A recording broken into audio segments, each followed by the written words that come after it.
The Red Death had long devastated the country.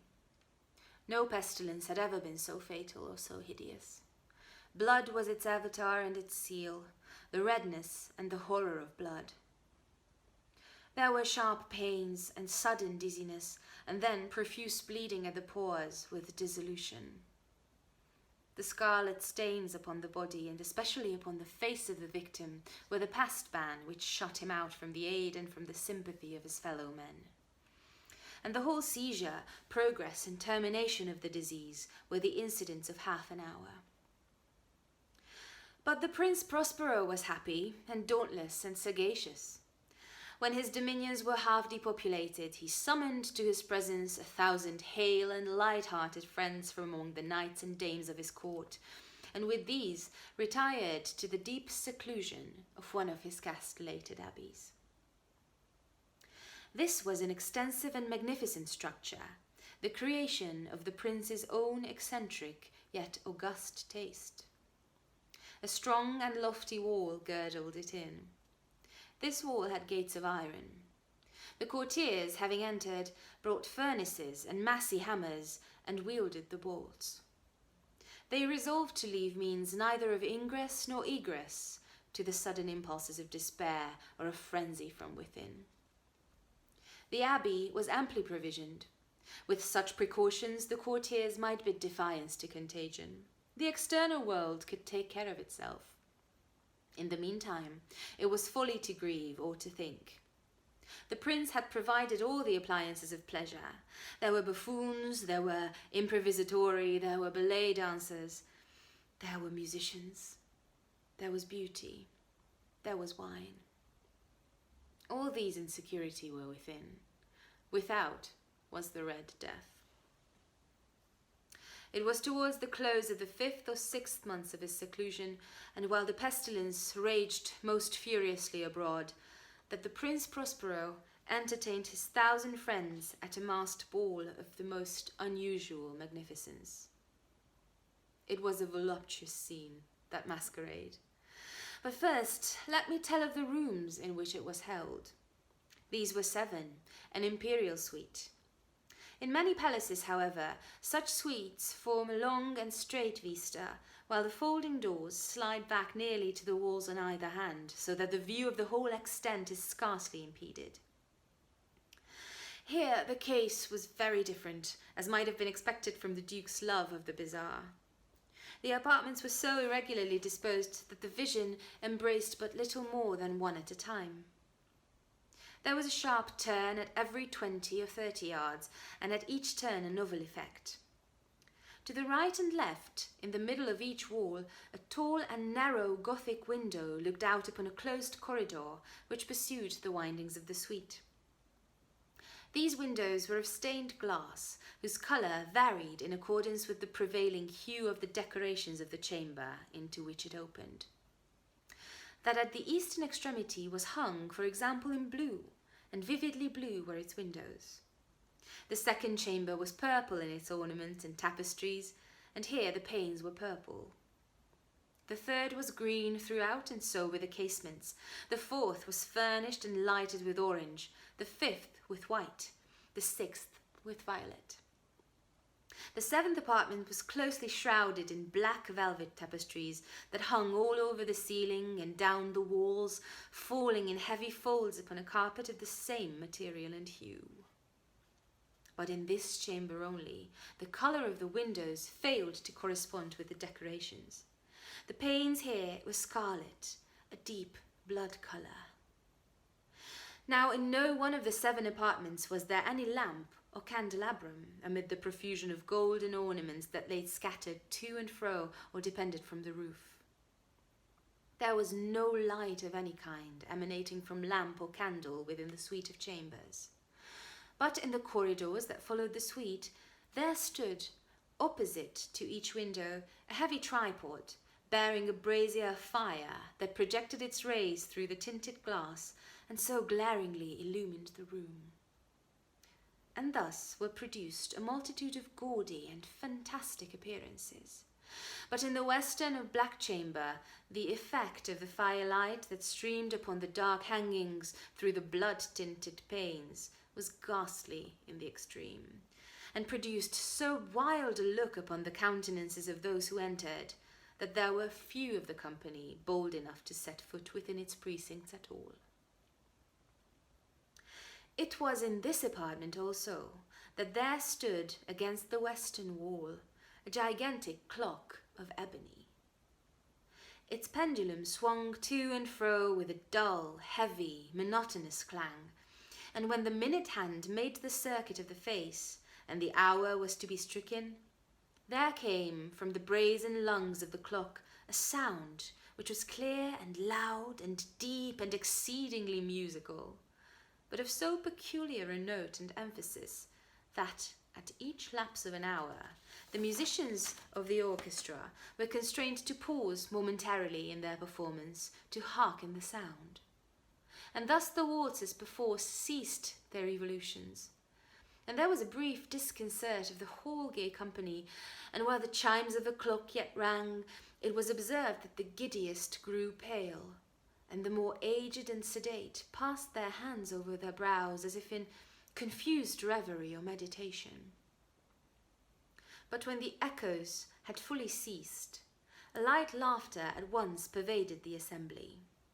The musicians looked at each other and smiled as if at their own nervousness or folly, and made whispering vows each to the other that the next chiming of the clock should produce in them no similar emotion. And then, after the lapse of 60 minutes, which embrace 3,600 seconds of the time that flies, there came yet another chiming of the clock, and then with the same disconcert and tremulousness and meditation as before. But in spite of these things, it was a gay and magnificent revel. The tastes of the Duke were peculiar. He had a fine eye for colours and effects. He disregarded the decora of mere fashion. His plans were bold and fiery, and his conceptions glowed with barbaric lustre. There are some who would have thought him mad. His followers felt that he was not. It was necessary to hear and see and touch him to be sure that he was not. He had directed in great part the movable embellishments of the 7 chambers upon occasion of this great fete, and it was his own guiding taste which had given character to the masqueraders. Be sure they were grotesque. There were much glare and glitter and piquancy and phantasm, much of what has been seen in Hernani. There were arabesque figures with unsuited limbs and appointments. There were delirious fancies, such as the madman fashions. There were much of the beautiful, much of the wanton, much of the bizarre, something of the terrible, and not a little of that which might have excited disgust.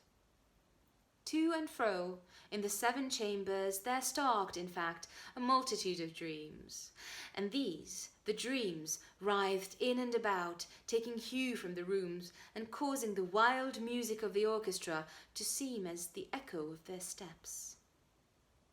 And anon, there strikes the ebony clock which stands in the hall of the velvet, and then for a moment all is still, and all is silent, save the voice of the clock.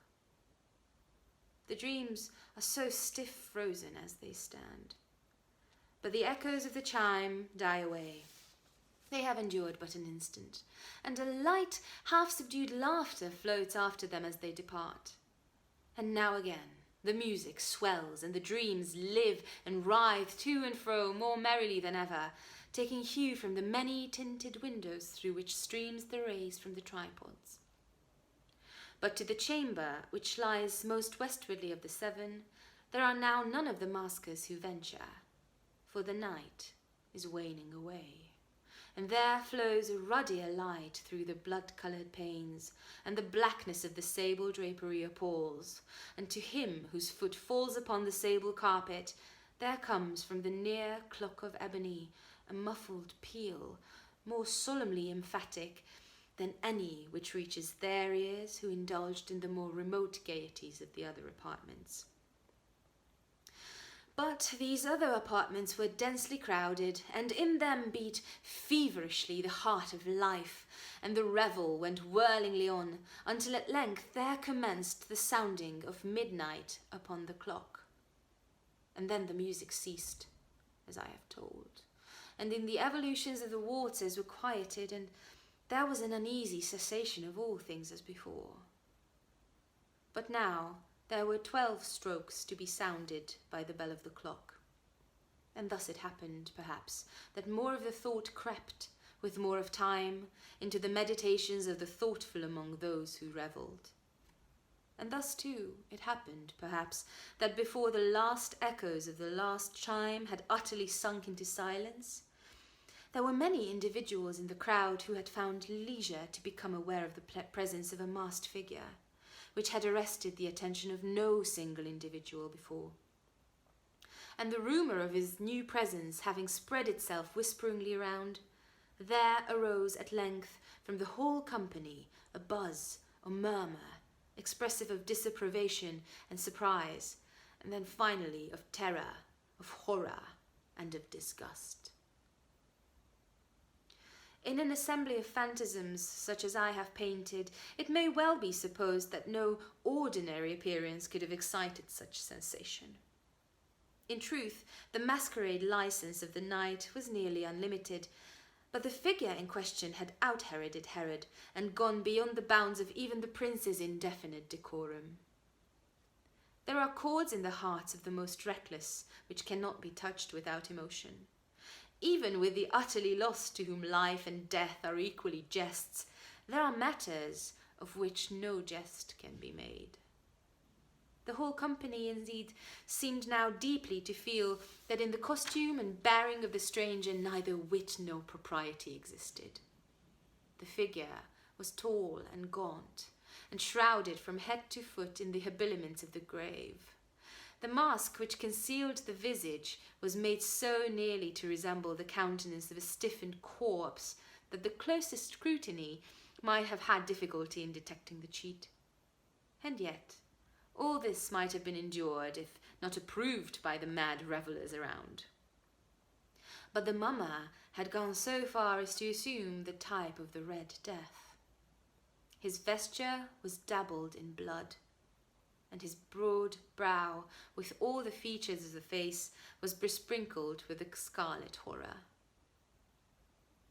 When the eyes of the Prince Prospero fell upon this spectral image, which, with a slow and solemn movement, as if more fully to sustain its role, stalked to and fro among the waltzers, he was seen to be convulsed in the first moment with a strong shudder, either of terror or distaste, but in the next his brow reddened with rage.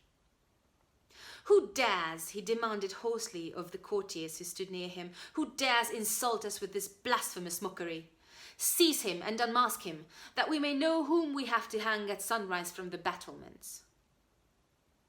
It was in the eastern or blue chamber in which stood the Prince Prospero as he uttered these words. They rang throughout the 7 rooms loudly and clearly, for the prince was a bold and robust man, and the music had become hushed at the waving of his hand. It was in the blue room where stood the prince, with a group of pale courtiers by his side. At first, as he spoke, there was a slight rushing movement of this group in the direction of the intruder, who at the moment was also near at hand, and now, with deliberate and stately step, made closer approach to the speaker. But from a certain nameless awe with which the mad assumptions of the mummer had inspired the whole party, there were found none who put forth hand to seize him, so that, unimpeded, he passed within a yard of the prince's person, and while the vast assembly, as if with one impulse, shrank from the centres of the room to the walls, he made his way uninterruptedly, but with the same solemn and measured step which had distinguished him from the first, through the blue chamber to the purple, through the purple to the green, through the green to the orange, through this again to the white, and even thence the violet. Ere a decided movement had been made to arrest him, it was then, however, that the Prince Prospero, maddening with rage and the shame of his own momentary cowardice, rushed hurriedly through the 6 chambers, while none followed him an account of a deadly terror that had seized upon all. He bore aloft a drawn dagger, and had approached in rapid impetuosity to within 3 or 4 feet of the retreating figure, when the latter, having attained the extremity of the velvet apartment, turned suddenly and confronted his pursuer. There was a sharp cry, and the dagger dropped gleaming upon the sable carpet, upon which instantly afterwards fell prostrate in death the Prince Prospero. Then, summoning the wild courage of despair, a throng of the revellers at once threw themselves into the black apartment, and seizing the mummer, whose tall figure stood erect and motionless within the shadow of the ebony clock, gasped in unutterable horror at finding the grave cerements and corpse-like mask, which they handled with so violent a rudeness, untenanted by any tangible form. And now was acknowledged the presence of the Red Death. He had come like a thief in the night, and one by one dropped the revellers in the blood-bedewed halls of their revel, and died each in the despairing posture of his fall. And the life of the ebony clock went out with that of the last of the gay, and the flames of the tripods expired, and darkness and decay and the Red Death held illimitable dominion over all.